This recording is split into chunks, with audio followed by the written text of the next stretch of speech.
A very good evening to all our viewers and welcome to a brand new edition of News First Weekend coming to you live from our Newsfirst studios in Colombo. I'm Arundhati Mudanayaka. Let's start off with a look at the stories making headlines this evening. 3,560 suspects arrested during island-wide raids.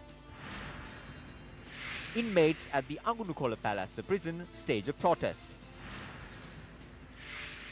MP Bandula Gunawardena suggests a way to investigate corruption at state banks. 2 more wild elephants killed in train accidents. No legal basis to annul president election, rules Maldives top court.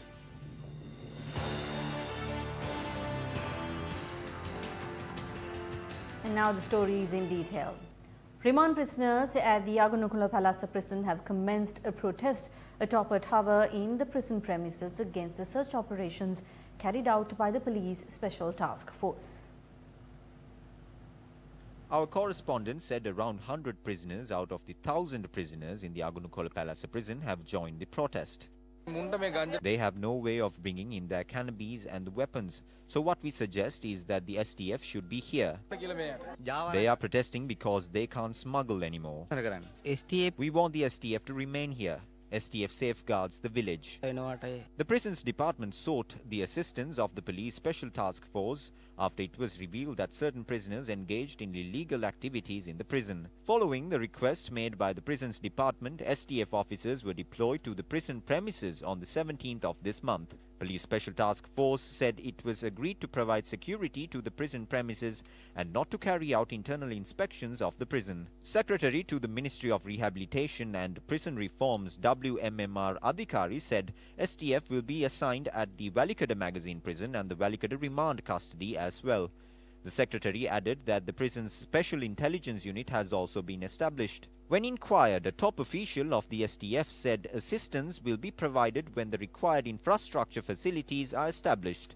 Inmates of the Walikada prison also engaged in several protests in August. The Symposium police have arrested 4 individuals, including a main accomplice of organised criminal Koskwada Suji. The police seized 3,000 T-56 bullets and arrested 2 suspects in a raid carried out in Simbalandur based on a tip-off received. The police has also seized 32 9mm bullets and a luxury van of the suspects. According to the police, a former Navy official named Ladduwa Roshan and 2 females are among the suspects who have been arrested. The suspects are residents of Hikkarua and the stock of bullets have been seized while they were being transported towards Gaul. 3,560 suspects, including 1,124 people who have been issued warrants, were arrested during an operation carried out island-wide. Police media spokesperson SP Ramon Prisons said the mission had been carried out following a direct order from the Inspector General of Police. It had been carried out from 3 this morning until 7 this evening. Police have arrested 468 drunk drivers, 920 suspects charged for various crimes, 992 suspects charged with narcotic-related crimes and 53 suspects charged with other corruption-related activities. 3 people have also been arrested for the possession of a hand grenade and 2 firearms. Omante police arrested a drug peddler with 2,600 narcotic pills. The police added the arrest was made following information revealed during interrogations of several suspects who were previously arrested. Parliamentarian Ranjit Soisa says the Indian government should provide an explanation as to whether the Indian national under the custody of Criminal Investigation Department is an agent of the Research and Analysis Wing or RAW. Attention was drawn towards an article carried by The Hindu about a statement said to have been made by President Maithripala Sirisena at the cabinet meeting last week. According to the report of The Hindu, President has mentioned the Indian national must be a RAW agent trying to kill me. Issuing a communique in response to the conundrum regarding the alleged assassination plot of the Sri Lankan president, the Indian Prime Minister's office said the reports are malicious. The communique said that the Sri Lankan president said the mischievous and malafide reports were utterly baseless and false. This Indian national who was taken into custody came to my house twice looking for me as well. When we looked into who this person is, turns out that the name he produces in Sri Lanka is not the name he carries in the RAW organization. His name is Rajendra Kumar. Spies trained by RAW are given an identity card and an identity number. The identity number Rajendra Kumar is given by RAW is RB 317217/VJ. Rajendra Kumar had first come to the country before the 2015 presidential election as a person seeking political refuge. He has since been working as a spy for RAW. He has been living here not by earning through a job, but with the money given to him by RAW. This is why the Indian High Commission was quick to state he was a mental patient the moment he was arrested. මේ නිසා තමයි මොහු අත්අඩංගුවට පත් වූ වහම ඉන්දියානු මහ කොමසාරිස් කාර්යාලය කිව්වේ ඔහු මානසික ලෙඩෙක් කියලා. Although certain political statements made by MP Vimal Weerawansa are questionable, one cannot simply disregard disinformation revealed by him. Neither the Indian government nor the Indian High Commission in Colombo has responded to the allegations made by Vimal Weerawansa. The Indian High Commission is responsible to inform if the Indian national is a RAW agent and deny these allegations. And when the CID is still questioning the Indian national, why isn't the Indian government coming forward to show reasons to release him? The government should make a statement saying he is not a spy and that this is a false allegation. Or Vimal Weerawansa should be arrested for making this statement. It is clear to us that no one is concerned about these statements about an alleged plot to assassinate the president and the former defense secretary by RAW. If MP Vimal Weerawansa says that the Indian national is a RAW agent or that he has information, Vimal Weerawansa should be questioned by the CID. The Indian High Commission has not responded yet. The Indian High Commission declared him as a person who was mentally ill as soon as he was arrested. There is a question as to how and on what basis the Indian High Commission made that statement. Meanwhile, the Hindu, quoting a press release issued by the Sri Lankan Prime Minister's office, said Indian Prime Minister Narendra Modi had expressed concern over delays of a number of joint development projects with India. During Prime Minister Wickramasinghe's previous official visit to Delhi in April 2017, the two nations signed a memorandum of understanding between India and Sri Lanka for cooperation in economic projects. The pending projects include an LNG terminal in Kerolapitiya near Colombo, a 50 to 100 megawatt solar power plant in Sampur, an oil tank farm in Trincomalee, and a container terminal in the Colombo port. The agreement also mentioned about the development of the Palali airport in Jaffna and the Mattala airport in Hambantota. The Indian Ministry of External Affairs said the Prime Minister's discussions were based on the progress of the projects and bilateral relations between the two countries. If an agreement was reached in 2017 with India to hand over certain things, why did they sign agreements with India to hand over the port city and the Hambantota port? Why did they decide to hand them over to China? It is clear that India is trying to interfere into these matters based on the fact that we violated the sovereignty of the country by handing these projects to China. Is the Sri Lankan government going to bow down to this? Is the government hoping to hand these over to these countries? The government should be able to develop the resources of the people. That should be the duty of the government. That is what the people of this country expected in 2015. So we request the Prime Minister to protect and safeguard the resources of the people and not make decisions based on the thinking that we should give what India asks for or we should give India what we gave China. Now, during a meeting with Prime Minister Ranil Wickramasinghe, Indian Prime Minister Narendra Modi has expressed his concern and disappointment in the long delay in the implementation of the Indo-Lanka joint development projects. The Indian Prime Minister has expressed these views when the Sri Lankan delegation, including the Prime Minister, met with him at the Hyderabad House in New Delhi last afternoon.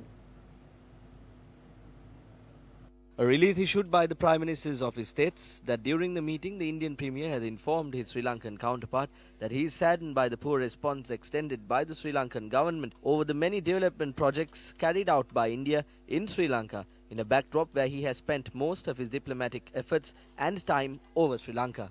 Speaking further, the Indian Prime Minister has noted that more attention should be directed to the security of the two countries and be more vigilant over international influences. According to the release, Narendra Modi has reiterated that during his meeting with President Maithripala Sirisena in Kathmandu, they exchanged ideas and views in proceeding according to the MOU that was signed in 2017. Also in local news, Deputy Minister of Ports and Shipping Affairs Nishantha Muthuhettigama convened a media briefing in Galle today. When Minister Mahinda Singh, the President, and I say that we will not hand over the East Container Terminal to anyone, Prime Minister Ranil Wickramasinghe is saying that we should hand it over to India. This is where the conflict is. But we did not fight because of this. We have won this. We are not giving the East Container Terminal. You will have to go past our graves if you want to give away the East Container Terminal. There are so many things like that. When such situations occur, Prime Minister sells and gives these properties on lease by standing beside Minister Malik Samarawikrama. We stand up to protect our culture. We are on the stance that we should protect what belongs to us. The Minister of Housing and Construction, Sajid Premadasa, promised to renovate 2 new houses and also to renovate the house of Parami Vasanthi Maristella is currently residing in. Parami Vasanthi Maristella is a bronze medalist at the Youth Olympic Games held in Argentina. She won the bronze medal at the 2000-meter women's steeplechase race event at the recently held Youth Olympics. Her victory goes down in history as the first Sri Lankan athlete to win a medal at a Youth Olympic Games. The State Minister of Irrigation and Water Resources and Disaster Management, Palitha Range Bandara, visited her house in Iranavila this afternoon, carrying this message. Just like we came looking for you, there will be more people who will come looking for you tomorrow. Then you can't tell them to come from Ambakanda to Iranavila. You have to have a place in Colombo to meet them. If you have to go for practices, you have to leave home by 5 in order to get to the grounds on time. Taking all of these into consideration, Minister Sajid Premadasa has decided to give you a house close to Colombo.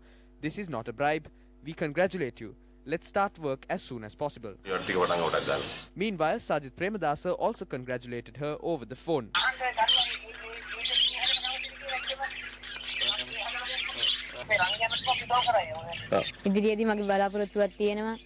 I have a dream, and that is to continue with my studies and to win a medal at the 2024 Olympic Games.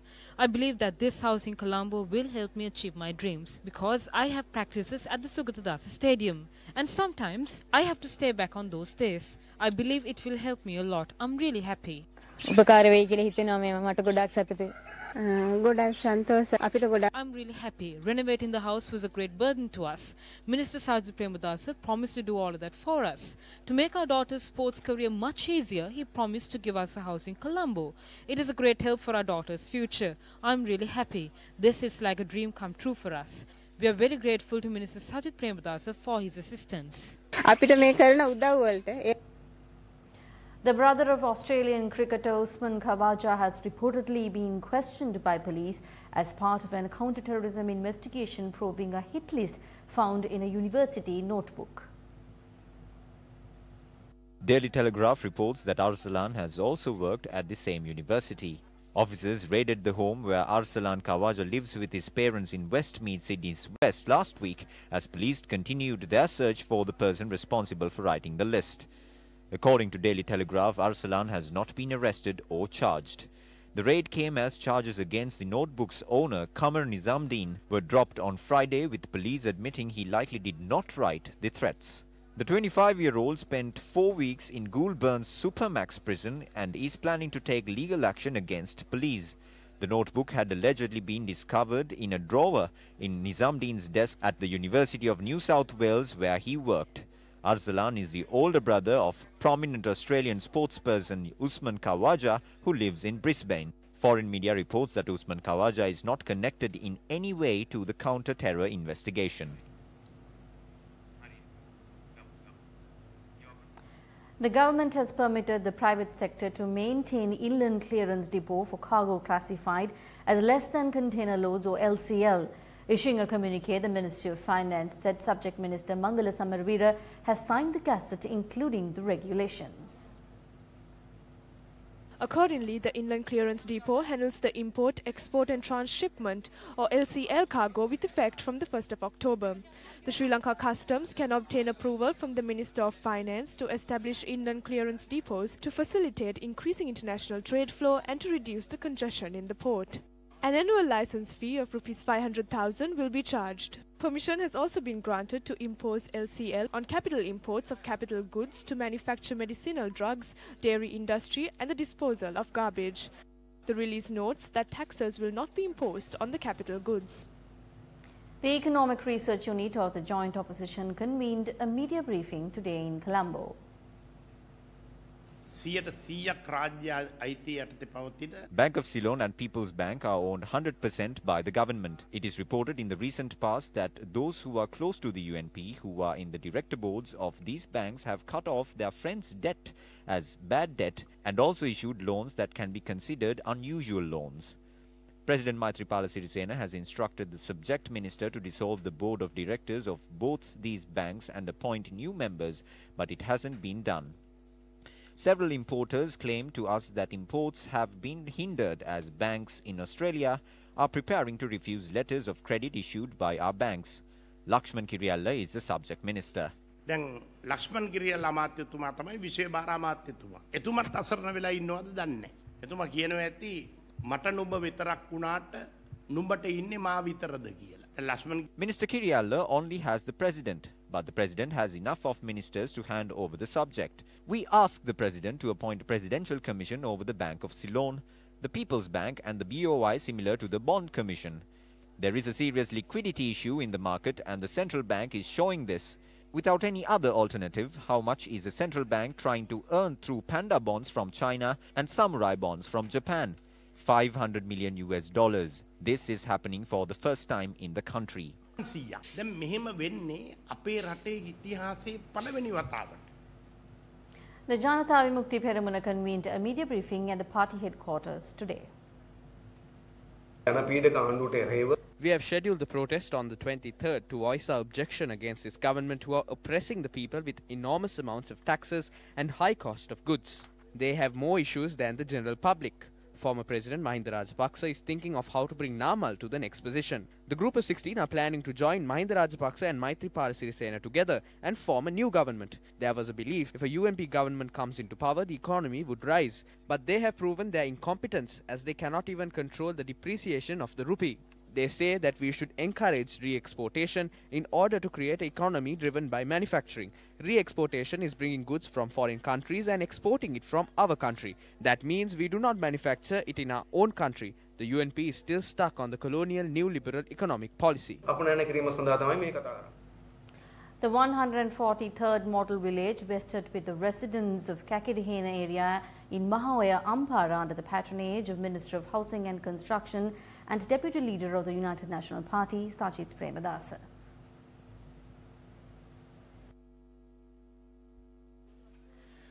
Minister of Social Welfare and Primary Industries Daya Gamage, State Minister of Provincial Councils, Local Government and Sports Shriyani Vijay Vikrama and many provincial ministers gathered for the event. The village was named Satnidugama and 232 million rupees have been spent to build the village. The village consists of 27 houses including electricity, water and with many infrastructure facilities. Distribution of land deeds, housing loans worth 5 million and funds worth 9.5 million rupees to 25 kidney patients was also done parallel to the event. රටක් හැටියට රටේ ඒකීය භාවය අපි ආරක්ෂා කරන්නට ඕන. යහපාල් රජයේ පහුගිය දවසක යුද්ධෙන් විපත As a country, we have to protect the unity we have. The government managed to pass an act in the parliament to grant compensation for the families who were affected from the war. I remember the assassinations that took place in Arantalava, Gonagala, Bakmitiava and Tenpitiya. The families of all these victims will receive compensation. The people who have lied to the people and have distorted the information and have become false idols are saying that it is wrong and treacherous to give compensation for the war-affected victims. Is that statement correct? I want to tell you all, we have not taken a cent from any land that is being constructed under the Udagamana projects. මේ යහපාලන ආණ්ඩුව අය කරන්නේ නැතේ කියන එක මන් තමුන්නාන්සලට ආඩම්බරෙන් ප්‍රකාශ කරනවා. The Newsfirst reporter Eagle Awards ceremony for the Northwestern Province was held this morning. The best citizen journalist in the Northwestern Province received the Eagle Award.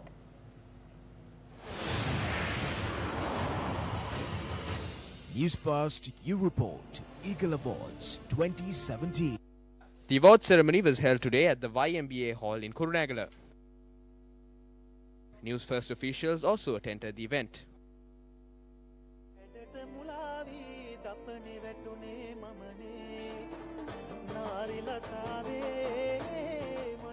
Three nominees were selected for the final round of the Eagle Award from the Kurunegala district.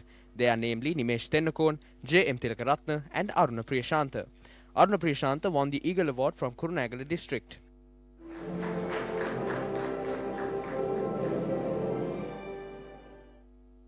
Nilantha Ruwan, Vidana Gamage Ranjit and H.M. Dharmavikrama Herath got nominated for the Puttalam district. Nilantha Ruwan won the Eagle Award for the Puttalam district.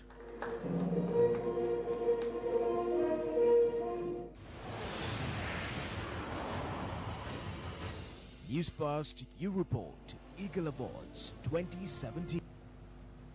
International Mineral Symposium 2018 was held last evening at the BMICH in Colombo.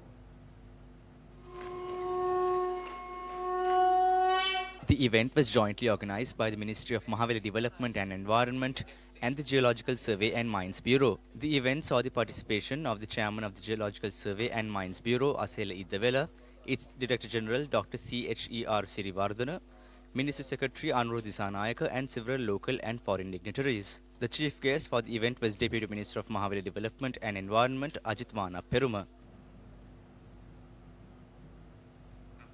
68 people, including doctors, were killed as a result of attacks by the Indian peacekeeping force 31 years ago were remembered today at the Jaffna Teaching Hospital. On the 21st and 22nd of October 1987, IPKF soldiers who entered the Jaffna hospital opened fire. 68 people were killed in the incident and 21 among them were doctors and hospital staff. Floral tributes were laid before the pictures of the victims and lamps were lit in remembrance of the victims. The director of the Jaffna hospital, Dr. T. Satyamurthy, doctors and the nursing staff of the hospital, along with the relatives of the victims, attended the memorial. The international policy is not to attack civilians, women, children and hospitals located in a war zone. They killed 21 officials from the hospital and also the patients and their relatives. They were brutally murdered.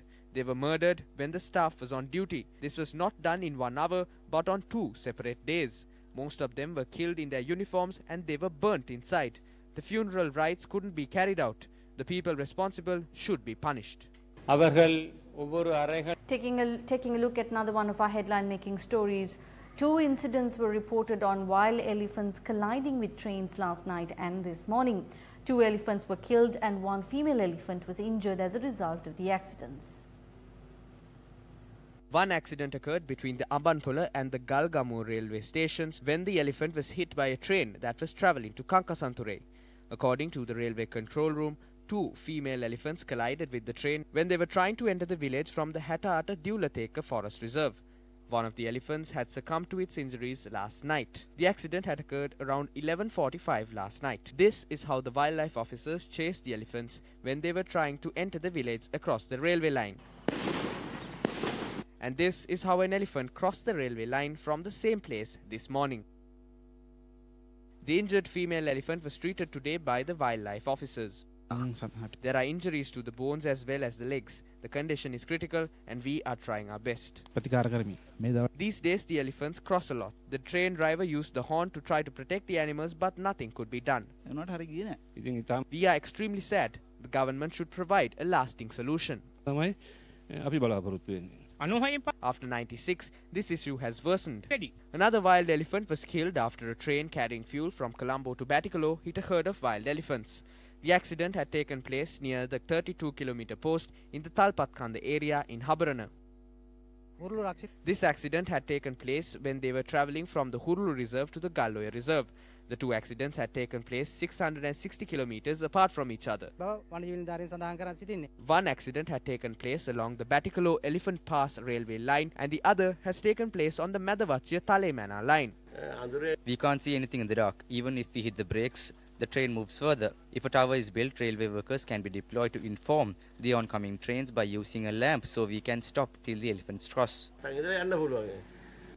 Meanwhile, the report compiled by the committee appointed by the Minister of Transport and Civil Aviation, Nimal Siripala de Silva, to reduce accidents of this nature has been compiled. The report will be submitted to the Minister on the 25th. It contains the recommendations to curtail this issue. All the measures taken have failed as wildlife officers and railway officials do not carry out their work properly. There is a plan to build flyovers and run trains on top of them in order to stop this issue, but applying plaster solutions will eventually lead to more elephant deaths. The railway control room said the train which derailed due to this accident had been moved and operations along the upcountry railway line has been restored. It should also be noted that 3 other elephants were killed along the same railway line on the 6th of this month after colliding with the Meenagaya train. This accident occurred in close proximity to the Valikanda train station while a herd of elephants were crossing from the Madu Forest Reserve to the Madruoya Forest Reserve. 3 elephants aged 15, 7 and 8 were killed as a result of this incident. Meanwhile, 4 more elephants were killed after colliding with a train flying from Kolonnava to Batikalo on the 18th of last month. The accident occurred in the Puakpitiya area between Palugaswawa and Galloya.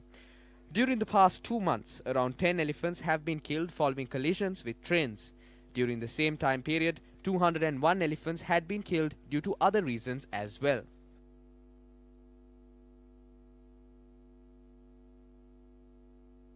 Elephants are a priceless resource given to us by Mother Nature, and in a way, elephants contribute for the inflow of foreign currency as many tourists visit Sri Lanka with the intent of sighting these majestic creatures. A cabinet minister and a deputy minister has been appointed to look into issues related to elephants, and their maintenance is covered by public funds. Apart from the above-mentioned minister and deputy minister, it is also the responsibility of the cabinet minister and state minister in charge of transport to put in line sustainable and long-lasting solutions to prevent such incidents from occurring. Elephants colliding with trains is not an uncontrollable situation, unlike suicides which occur through people jumping into the path of trains. Yet another surprising factor is that train engine drivers who call immediate strikes for their salaries to be increased while causing severe inconveniences to the general public, turning a blind eye to this tragedy. With that, we wrap up tonight's edition of Week in Primetime News. Thank you very much for joining us. Good night.